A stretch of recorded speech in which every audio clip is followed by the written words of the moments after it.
My name's Dave Schmidt. My name is Stuart Straub. My name is Ben Schmidt. I've been playing Dungeons & Dragons 14 plus years now. I started playing D&D whenever I was 6. since I was in middle school in the early to mid 70s.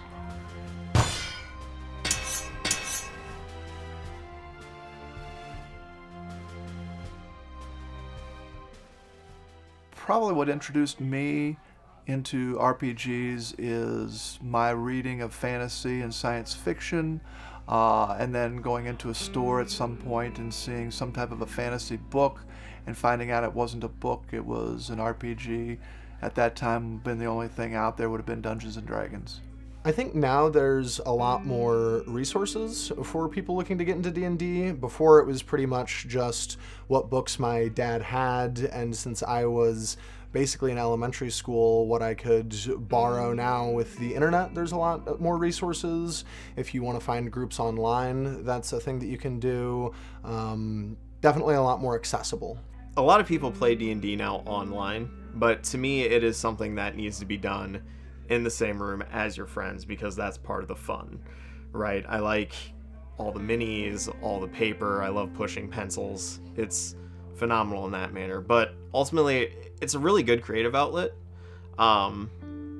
So I think that's probably like my most favorite part, is that I get to be ridiculously creative with it, especially as a DM.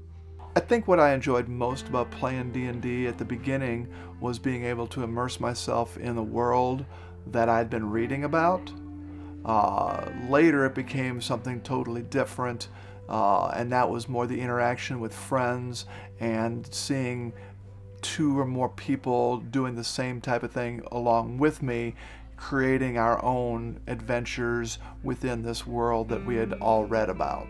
One thing that I know I've used a lot as a DM for recent groups is looking online to find maps and things like that. It's a lot easier. There's a lot better artwork and assets out there for things like that. Sometimes you can hear stories about other people's groups that will make inspiration for current things.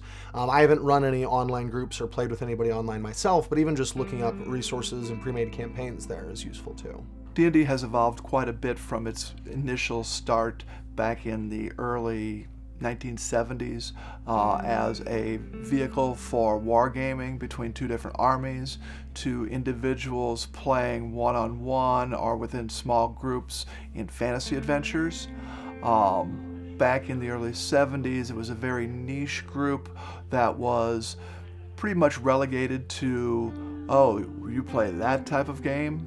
And it has evolved into a very social game now, where a lot of very intelligent, creative people play the game and enjoy it on all levels, and has become a lot more socially acceptable.